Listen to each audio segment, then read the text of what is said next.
Le bruit a claqué dans la pièce, assez net pour couvrir le bourdonnement des ring lights pendant une demi-seconde, et le cri de mon fils s'est replié dans le silence, mais personne ne l'a regardé, ni ma sœur, ni mes parents, ils me fixaient juste moi, attendant l'habituel, que je m'excuse, que je me fasse toute petite, que j'admette que j'exagérais. Je n'ai pas bougé, mais quelqu'un d'autre l'a fait, mon mari a reculé sa chaise, un mouvement lent et délibéré, le genre de geste qui change l'atmosphère d'une pièce avant même qu'un mot ne soit prononcé, il l'a regardé droit dans les yeux et a dit calmement « Sors », et j'avais déjà tout préparé en silence, échangeant ce moment contre le reste de ma vie. Restez et dites-moi si j'avais raison ou tort, j'ai grandi en apprenant à disparaître bien avant de comprendre ce que le mot signifiait. À 10 ans, je me tenais au bout de la salle à manger de mes grands-parents à Lyon, juste à côté de la vieille chaise en bois au siège délavé. Tout le monde la connaissait comme la chaise d'appoint, moi je la connaissais comme la mienne.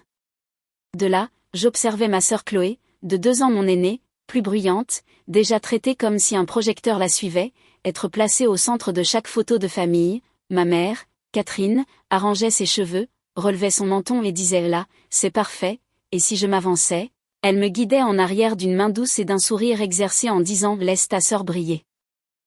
Mon père, Philippe, ne discutait jamais, il ajustait simplement les réglages de l'appareil photo, faisant semblant de ne pas me voir errer dans le coin, faisant semblant de ne pas entendre le raclement de cette chaise solitaire quand je m'asseyais à nouveau.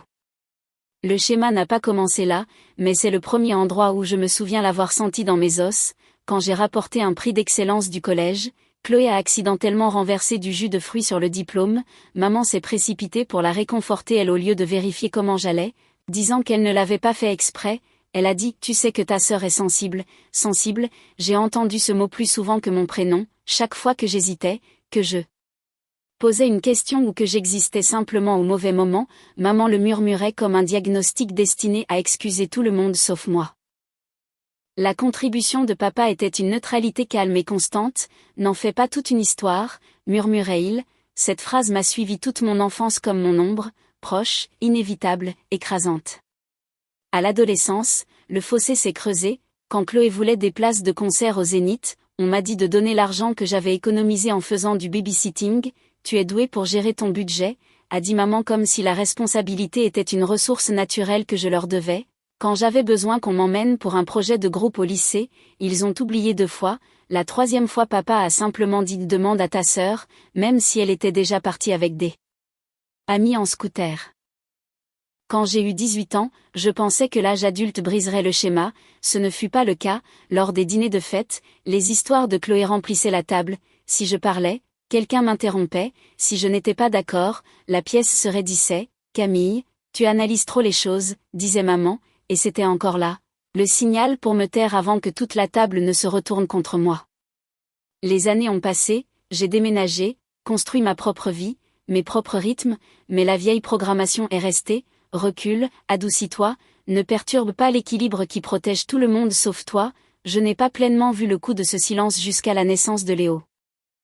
Quand mon fils pleurait et que Chloé me criait dessus parce que je réagissais trop, quelque chose de petit s'est fissuré en moi, quelque chose de vieux, quelque chose qui avait la forme de cette chaise en bois délavé, ça ne s'est pas encore brisé, mais ça a bougé assez pour que je le remarque, en y repensant. Je peux nommer le moment où le schéma s'est cimenté, c'était cette nuit-là, debout derrière les flashs des appareils photo quand maman s'est tournée vers moi et a dit « Camille, arrête d'être si sensible », c'était le jour où j'ai appris ma place dans cette famille. La maison était calme après le dîner de Noël, le genre de calme qui ne semble pas paisible, juste lourd, j'étais dans le couloir en train de bercer Léo, sentant le soulèvement et la chute de son souffle contre mon épaule, la marque rouge sur sa joue s'était atténuée mais elle était toujours là, faible et accusatrice sous la lumière chaude de la lampe.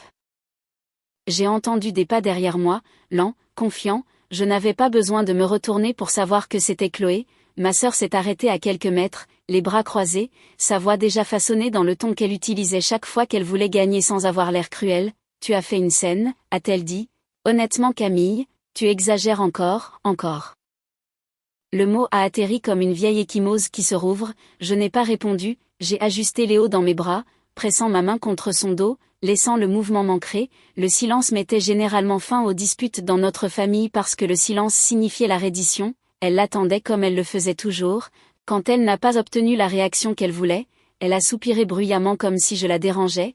Tu sais que maman est d'accord avec moi, a-t-elle ajouté. Elle a dit que tu es trop émotionnelle pour être prise au sérieux. Ma gorge s'est serrée mais mon visage n'a pas bougé, des années de pratique.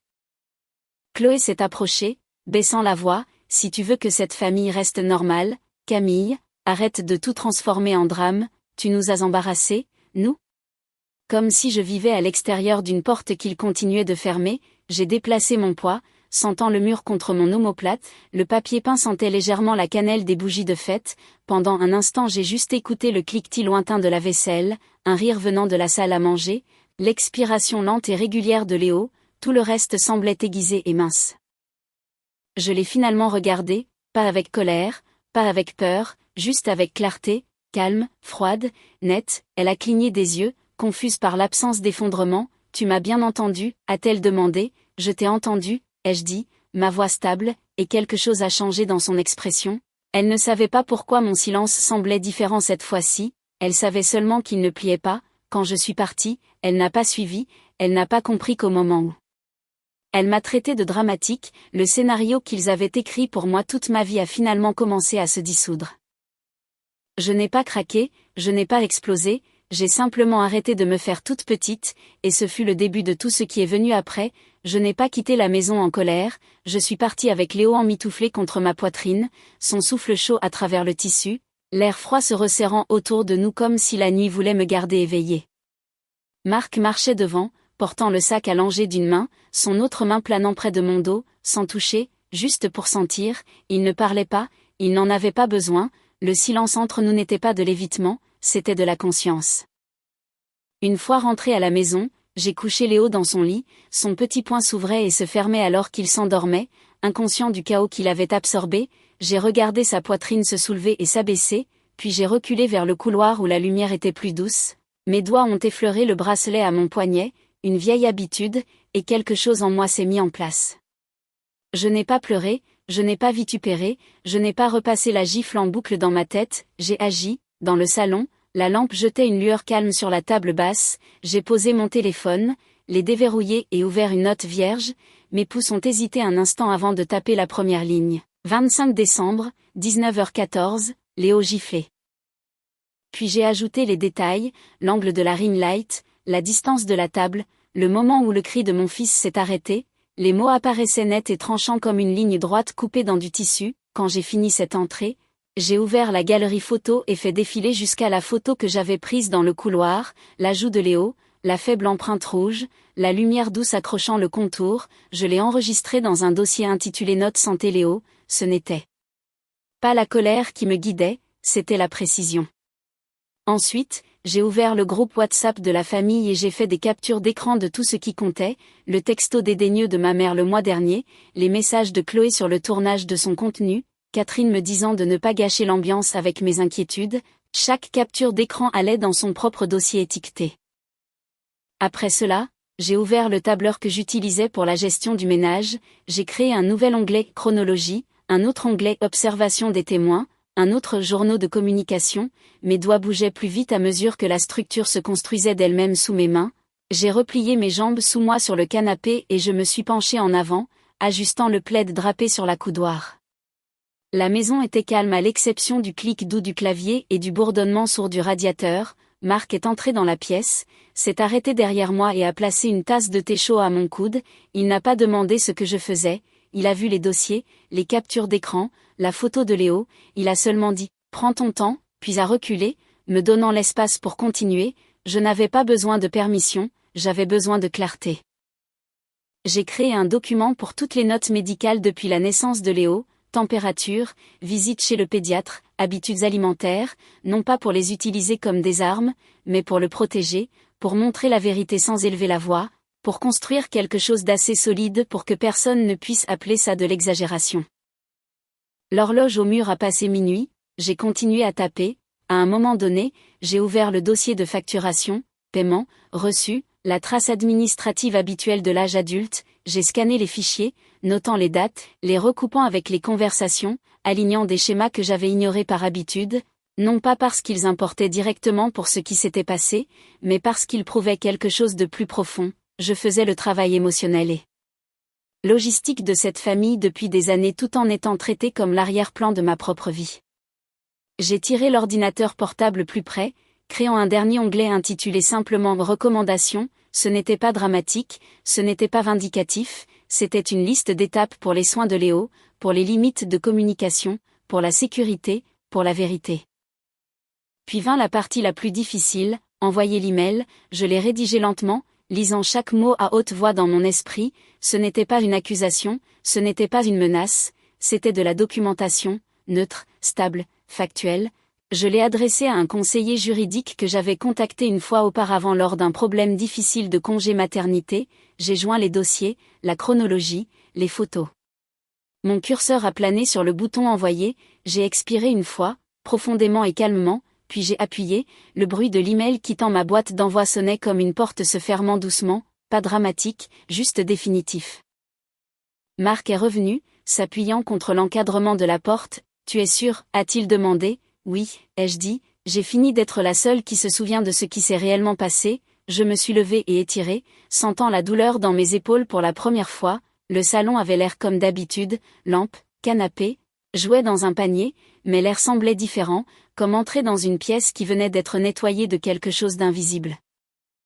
J'ai marché jusqu'au lit de Léo et posé ma main légèrement sur son dos, sentant le rythme régulier de sa respiration. Son innocence semblait plus lourde maintenant, non pas parce qu'elle avait besoin de protection, mais parce que je comprenais enfin à quoi ressemblait la protection. La force ne monte pas toujours avec le volume, parfois elle monte avec la documentation, parfois elle monte avec le silence, et alors que je me tenais là à regarder mon fils, je savais une chose avec une certitude absolue, cette fois, je ne réparerais pas ce qu'ils avaient cassé. La maison de mes parents avait l'air différente quand nous sommes revenus quelques jours plus tard, pas décorée, pas chaleureuse, juste sombre, les lumières de Noël restantes clignotaient inégalement à la fenêtre comme si elles étaient fatiguées de faire semblant. Nous étions là parce que ma mère avait insisté pour une discussion de famille, son ton au téléphone avait été sec, défensif, elle n'avait pas demandé comment allait Léo.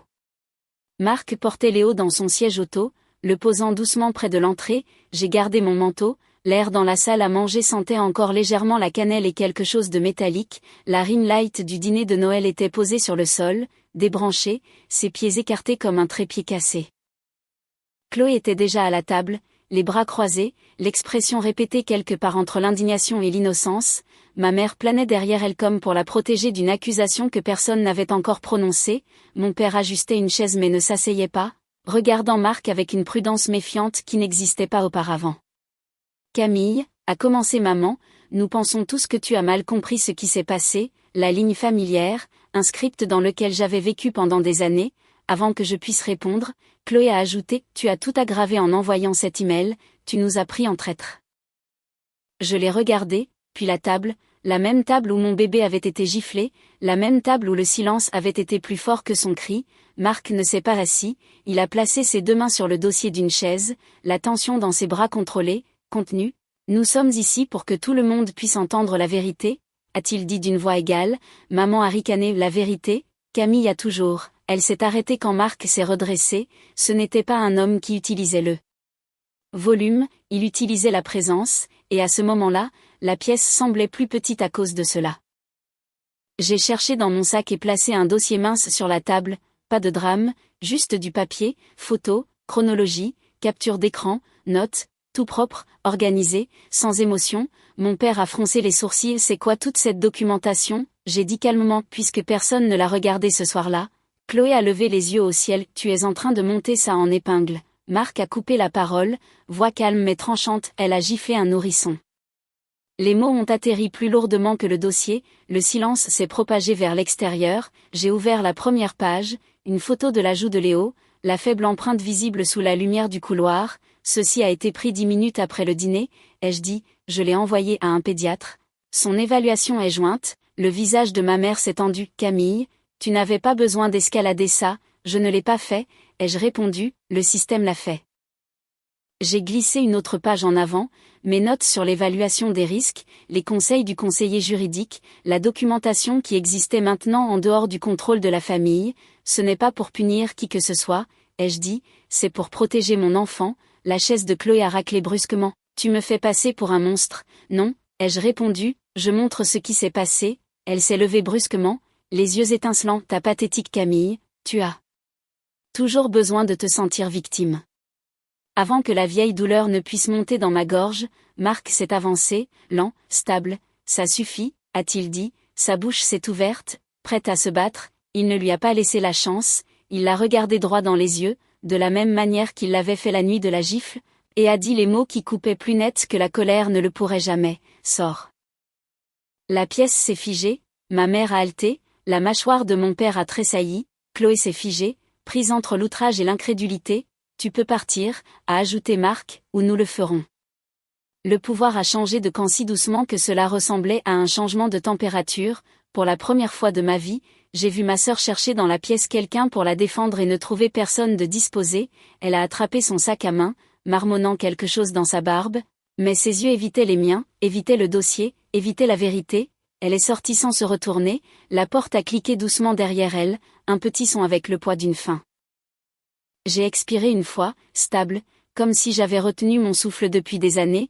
Ma mère a parlé en premier, la voix tremblante. Camille, qu'est-ce qui se passe maintenant? Maintenant, j'ai fermé le dossier, le reste est en marche, ai-je dit, et pour une fois, ce n'est pas mon travail d'arranger les choses. La maison semblait plus légère après son départ, bien que rien n'ait changé dedans, même mur, même meubles, même lumière tamisée dérivant à travers les rideaux, mais l'air ne portait plus le poids de l'attente de l'approbation de quelqu'un d'autre. C'était comme si le silence avait finalement changé de camp. Nous sommes rentrés sans parler, Léo a dormi tout le long du chemin, ses petites respirations embuant le bord de sa couverture. Marc gardait une main sur le volant, l'autre reposant près de la mienne, sans toucher, juste là, comme l'est souvent le soutien silencieux. Je regardais la ville défiler à travers la vitre, la lumière s'étalant en ruban doux, tout semblait étrangement ordinaire, mais je ne me sentais pas ordinaire du tout. À la maison, j'ai porté Léo dans le jardin. Le soleil d'hiver se penchait bas sur l'herbe, assez doux pour ne pas piquer, assez chaud pour ne pas sembler vide. Je l'ai posé près de la terrasse et il s'est hissé sur les pieds du banc en bois, vacillant, détermination pure et simple. Il a ri, petit, bouillonnant, nouveau, un son intact des attentes de quiconque. Je me suis assise à côté de lui, laissant le moment s'étirer, le laissant respirer. Pendant des années j'avais confondu le silence avec la reddition, j'avais appris à reculer, à adoucir les angles, à me rendre facile à vivre pour que la famille puisse rester intacte. Mais debout là à regarder Léo se stabiliser sur ses jambes incertaines, j'ai compris quelque chose de simple et d'irrévocable. Le silence ne fait mal que lorsqu'il appartient à quelqu'un d'autre. Quand il est à toi, il devient quelque chose de différent, une limite, un commencement. À l'intérieur, le dossier que j'avais fermé chez mes parents gisait sur le comptoir de la cuisine, intact, pas de téléphone qui sonne, pas de message frénétique, pas d'excuses, juste de l'espace, ouvert, désencombré, en attente. Elle n'est jamais revenue, la pensée s'est installée sans amertume, pas de célébration, pas de chagrin, juste la vérité, une ligne nette tracée là où le chaos se tenait autrefois. Le vent bougeait légèrement à travers le jardin, effleurant les cheveux de Léo alors qu'il changeait sa prise et faisait un petit pas instable vers moi. J'ai tendu les mains mais je ne l'ai pas tiré contre moi, je l'ai laissé trouver l'équilibre par lui-même. Dans ce calme, quelque chose a finalement lâché prise, quelque chose que je portais depuis l'enfance, en forme de chaise en bois au bout d'une longue table. Pour la première fois, le silence semblait être le mien, le jardin devenait calme alors que le dernier morceau de lumière du jour glissait derrière la clôture, ne laissant que le doux bruissement de l'herbe d'hiver. Léo s'est stabilisé contre le banc, me regardant avec de grands yeux sans fardeau. J'ai inspiré l'air froid, le laissant s'installer là où la peur vivait autrefois. Le passé n'a pas disparu mais il ne contrôlait plus la forme de mes journées. Les familles se brisent de manière bruyante, mais elles se brisent aussi dans le silence, et parfois ce silence devient le premier son honnête que vous entendez. Les limites ne sont pas une vengeance, elles sont l'endroit où votre vie commence enfin. Si vous avez déjà vécu un silence comme celui-ci, dites-moi ce qu'il vous a appris, partagez le moment où tout a basculé pour vous. Je vous écoute, et quelque part là-bas, quelqu'un qui a besoin de votre histoire vous écoute.